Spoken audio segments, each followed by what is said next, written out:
Dans cette discussion sur la technologie et l'intelligence, nous avons évoqué les révolutions industrielles passées et comment elles ont libéré la puissance animale pour la production de masse, apportant des progrès aux populations du monde entier. Maintenant, nous vivons une quatrième révolution industrielle qui est fondamentalement différente car elle efface les frontières entre les disciplines, ce qui a des impacts sur notre vie quotidienne, les industries, les économies, la crise climatique et même la notion d'être humain. Nous avons des ordinateurs capables de surpasser les humains dans des tâches spécifiques, ce qui crée des changements et des perturbations dans notre monde, prometteurs mais aussi terrifiants. La technologie a le potentiel de rapprocher des milliards de personnes grâce au réseau numérique, d'améliorer l'efficacité des organisations et même de gérer les ressources dans notre environnement.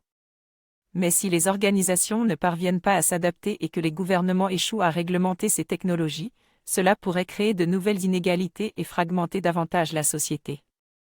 Nous devons également prendre en compte les risques potentiels pour la santé publique, les implications éthiques, sociales, morales et légales des nouvelles technologies telles que l'intelligence artificielle et les manipulations génétiques.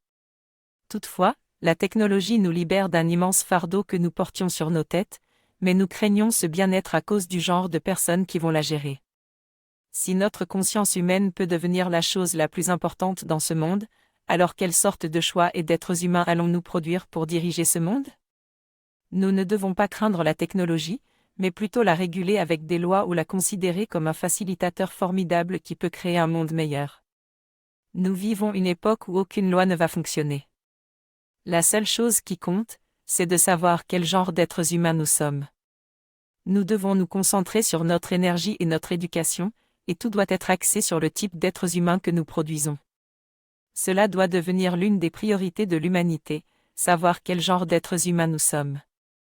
La question fondamentale est de savoir si je suis inclusif ou exclusif.